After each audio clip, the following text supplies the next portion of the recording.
Salut la compagnie, on se retrouve aujourd'hui pour parler du chapitre 90 de Dragon Ball Super, et autant vous le dire tout de suite, je suis un petit peu déçu. Déçu alors que j'ai zéro attente pour cet arc. Véritablement, quand ils l'ont annoncé, je me suis dit que ça allait être un gros flop, et malgré tout, j'ai été très agréablement surpris du chapitre 89 parce que je trouve qu'il y avait beaucoup de réminiscences au Dragon Ball originel. Vous savez, l'humour très enfantin, les quiproquos, vraiment il y avait tout ce que j'aimais, sans compter les petites références, les robots, le robot qui ressemblait à celui de Pilaf, tout ça, c'était pour moi, en fait, qui avait vraiment zéro attente pour cet arc-là, et ben je me suis dit, oh, ils ont trouvé un moyen de rendre ça intéressant pour les nostalgiques de l'époque de Dragon Ball, pas Dragon Ball Z, et ça c'était super cool, donc j'avais remonté un petit peu mon niveau d'attente, et il est retombé avec ce chapitre-là, qui est pas mauvais en soi, je veux dire, je suis pas là à dire ouais, le chapitre pue la merde, Dragon Ball Super ça devrait s'arrêter, plutôt que continuer ce massacre et tout. C'est clair qu'on n'est pas au niveau de ce qu'on a connu à l'époque de DBZ, mais c'est clairement pas l'ambition de cet arc-là. L'ambition de cet arc, c'était juste de raconter une petite histoire rigolote. Ça pourrait être un filler, honnêtement. Enfin, clairement, tu fais un spin-off sur l'histoire de Goten et Trunks. Vous savez, comme les one-shots qu'il y a des fois sur différents personnages dans d'autres mangas. Bah là, tu devrais faire ça, en fait, plutôt que le faire dans le canon de Dragon Ball. Mais bon, je suis en train de digresser. On va revenir au chapitre en lui-même, qui propose pas mal de trucs un petit peu hors sujet, et que je trouve, personnellement, pas super intéressant. Notamment, par exemple, la nana qui s'appelle Filler, justement, qui demande, enfin, toute l'histoire avec Goten qui fait « Oh, Goten cache qu'il travaille, enfin, qu'il habite super loin, on le voit arriver en nuage magique. » Bon, bah ça, c'est la référence, évidemment, à Gohan, dans l'arc-bout, quand il fait ses études, et qu'il vient en nuage magique parce qu'il habite super loin. On a le délire avec Filler qui demande à Goten d'arranger un rencard entre elle et Trunks. Goten qui répond un petit peu à côté de la plaque. C'est rigolo, d'ailleurs, parce que quand Trunks se dit que Mai l'a invité à aller au bal ensemble, Goten il dit « Mais qu'est-ce que je vais pouvoir raconter à Filler ?» Bah non, mais t'as la réponse en fait. Jusqu'à présent t'étais là à dire t'as fait la boulette de dire « Je crois pas qu'il ait une invitée au bal », maintenant il en a une. Donc il y a plus de soucis. Tu dis « Bah voilà, il est avec Mai, c'est réglé. » Bon, c'est pour ça qu'après ils arrivent ensemble au bal. Et le bal, c'est un petit peu l'élément qui va permettre au Dr Edo de se faire gauler, parce que il est fan de Clean God, tout comme Trunks et Goten. C'est d'ailleurs pour ça qu'il veut faire, des zombies héros, en fait. Enfin, des zombies, pas forcément des zombies, mais des androïdes héroïques. Ce qu'il fait d'ailleurs dans le film, enfin qu'il essaye de faire dans le film.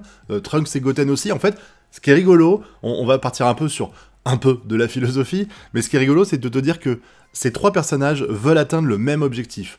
Trunks et Goten, ils veulent être des héros, et ils s'inspirent du de Clean God pour arriver à leur fin, et le Dr Edo, veut également devenir un héros. Bon, lui, il n'a pas les capacités physiques pour le devenir, même si je me dis que avec ses connaissances scientifiques, il serait tout à fait capable peut-être de se faire un costume super balèze, ou de se balader dans les robots. Vous savez, il a créé un énorme robot qui ressemblait à ceux de Pilaf. Il aurait pu faire ça pour arrêter le crime, par exemple, mais non, il a décidé de passer par la voie un petit peu plus illégale pour atteindre son objectif. Donc c'est juste que les voir rivaux, alors qu'en fait ils ont tous les deux la même ambition, enfin tous les trois la même ambition et tous les trois les mêmes modèles, je trouve ça rigolo. Mais bon, tout ça c'est qu'une supercherie de l'organisateur qui veut faire venir les gens, donc il fait croire que Clean God va venir, alors qu'en fait c'est lui déguisé. Et du coup, on va avoir toute la joyeuse bande qui va arriver au bal, Trunks avec Mai, Goten avec Filler, et j'en profite pour dire que Trunks, pour un mec qui est à fond sur Mai, il a pas l'air tant que ça à fond au final, parce que quand on annonce l'arrivée de Clean God, il dit à Mai « Allez, salut, à plus sous le bus », et puis il part devant pour voir Clean God. Bon, chacun ses priorités, il y en a, c'est de pécho, et d'autres, c'est de voir leur modèle, leur héros, et là, il va retrouver Edo, qui est à côté de lui, parce que Edo, il pouvait pas laisser passer l'occasion de revoir.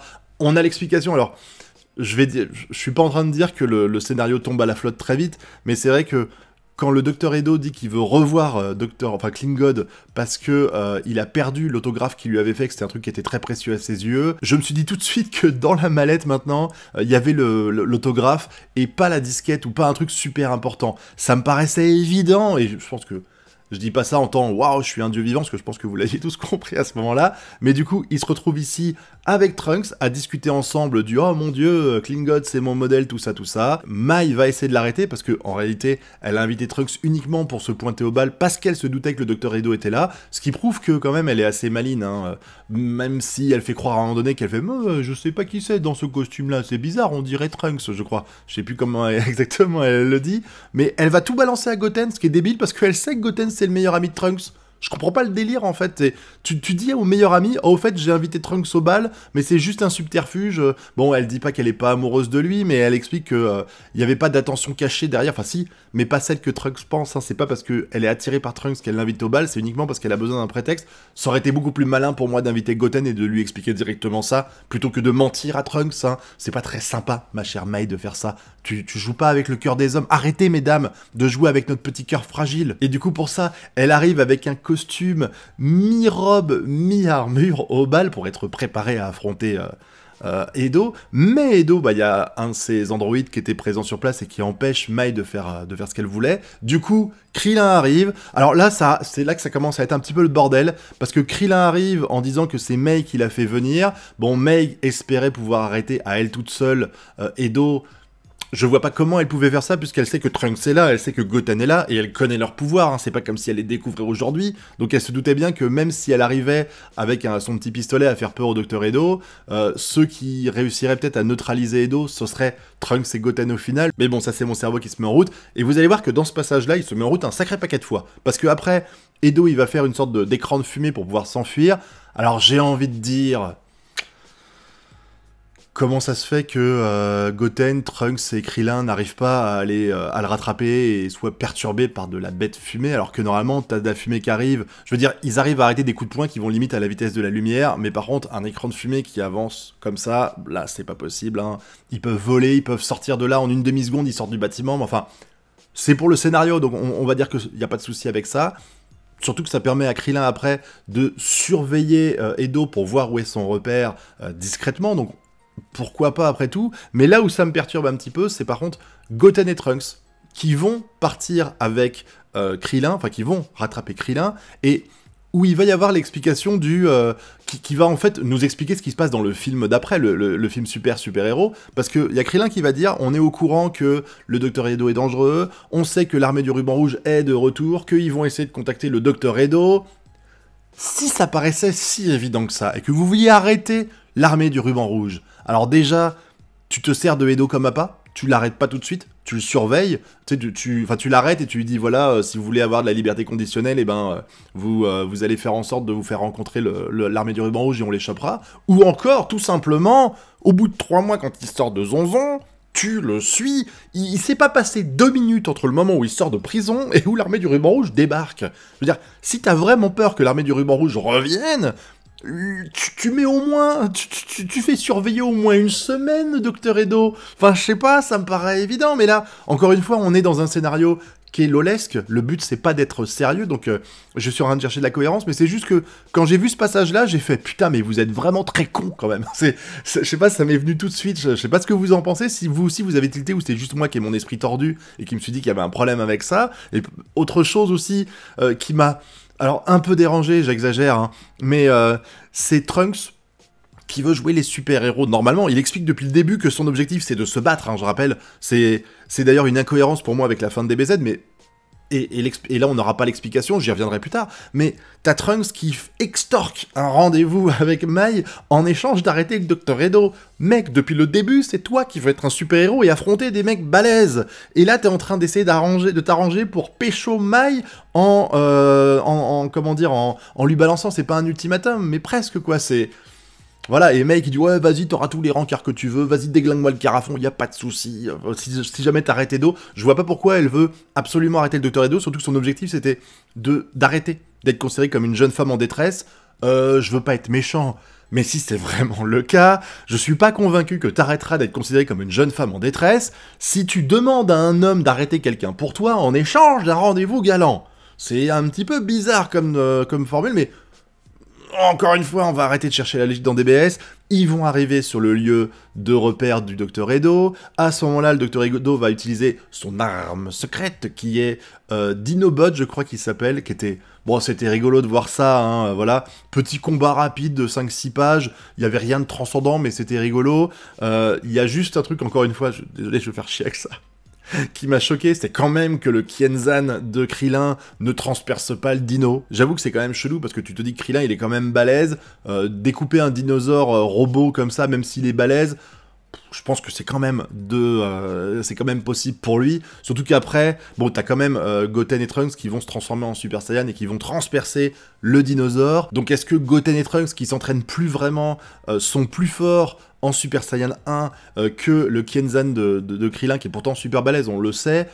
Allez, ça, encore une fois, c'est un point de détail, on va rien dire là-dessus. Mais en gros, on finit là-dessus avec Edo qui part en prison, qui dit qu'on l'arrêtera pas, tout ça, et on finit l'arc là-dessus, et je dois dire que j'avais, comme j'ai dit, zéro attente, mais j'espérais quand même que ce qui avait été lancé dans cet arc-là aurait une incidence sur la suite, ou au moins donnerait des explications, parce que comme je l'ai dit au début, quand Trunks, au début il y a 2 reviews, quand Trunks explique qu'il veut absolument se battre, c'est totalement contradictoire avec la fin de Dragon Ball, où il veut pas se battre, où Vegeta le force. Sinon, il a plus d'argent de poche à participer au tournoi au Budokai Tenkaichi. Rappelez-vous, c'est ça la fin de DBZ. C'est Trunks qui arrive avec Bulma, et Vegeta qui dit « Ah, Goku, tu participes, Goten aussi, Trunks, tu vas participer. » Et lui, il veut pas. Et Vegeta dit « Tu participeras, sinon tu t'es privé d'argent de poche. » Donc il se sent obligé de le faire, alors que c'est dans quelques mois. C'est dans quelques mois. Et là, en fait, à la fin de cet arc-là, on a Trunks qui a dit qu'il voulait se battre, et je m'attendais à ce qu'il y ait un truc qui le traumatise, je sais pas moi, genre Mike était en danger, ça le dégoûte, il veut plus se battre, pourquoi pas.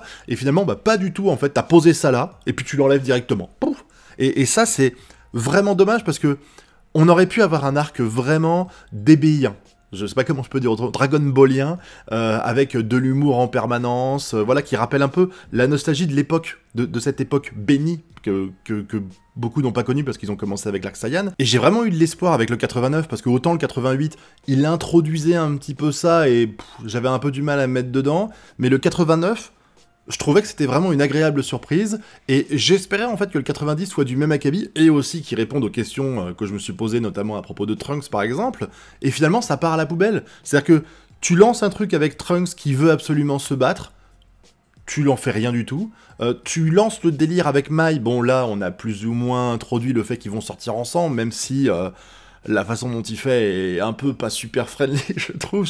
Tu fais ça, et sinon, enfin, si tu veux que je fasse un truc pour toi, alors tu m'accordes un rendez-vous, voilà, c'est pas terrible. Ce qui fait qu'au final, cet arc-là, il a, pour ainsi dire, rien apporté. Et le peu de choses qu'il avait mises en place et qu'aurait pu être intéressant, il l'a complètement zappé. Et j'ai le sentiment, en voyant ça, que j'ai vraiment l'impression que on a demandé à Toyotaro de bâcler ça super vite, parce que le premier chapitre, le 89, était super lent.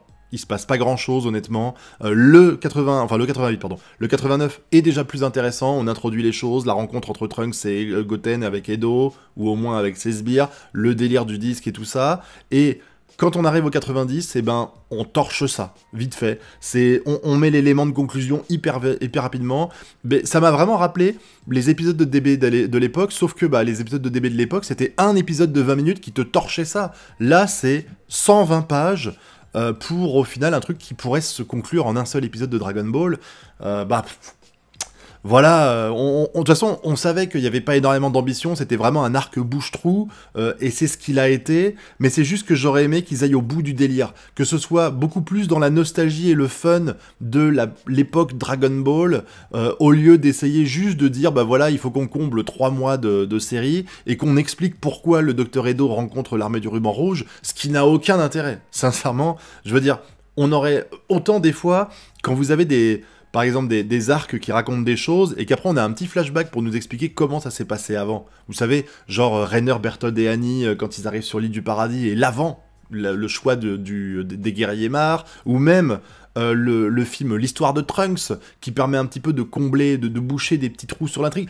Bardock, voilà, pour revenir sur Dragon Ball, il y a des moments comme ça qui étaient intéressants. Celui-là, je trouve que... Alors, je vais pas dire qu'il l'était pas, parce que comme j'ai dit, le 89, je l'ai bien aimé, donc rien que pour le 89, ça valait le coup d'avoir fait cet arc-là. Mais sinon, j'ai rien appris de transcendant, si ce n'est que Trunks va finir par pécho Mai, et que voilà, c'est le futur couple, hein, Trunks-Mai, voilà, un peu à l'image de Gohan Videl, même si je trouvais que Gohan Videl, c'était plus mignon, on va dire, parce que c'était aussi peut-être un peu raconté, Toriyama avait peut-être pris plus de temps pour le raconter, mais en dehors de ça, vraiment, c'était un arc qui était, je vais dire anecdotique, parce que je vois pas comment le dire gentiment. Pour moi, c'est vraiment de l'anecdotique, donc un chapitre 90 qui conclut un arc moyen, Donc un chapitre moyen pour conclure un arc moyen. Voilà, c'est tout ce que j'ai à dire, et j'attends que vous me donniez votre avis sur tout ça dans la zone commentaire. Hein. Est-ce que vous avez apprécié cet arc-là et ce chapitre-là en particulier? Est-ce que vous êtes emmerdé devant? Je sais qu'il y a déjà beaucoup moins de monde aujourd'hui qui regarde DBS, le manga, que c'était le cas il y a un an, parce que bah c'est en perte de vitesse totale Dragon Ball depuis pas mal de temps, et là on est en train d'atteindre... Enfin, on atteint quand même un niveau de hype presque négatif aujourd'hui sur DBS, et puis c'est pas avec ce qui va arriver après que ça va changer, parce que putain, raconter le manga, raconter le film dans le manga, sans déconner, même Fukatsu no F, ils l'ont pas fait ça.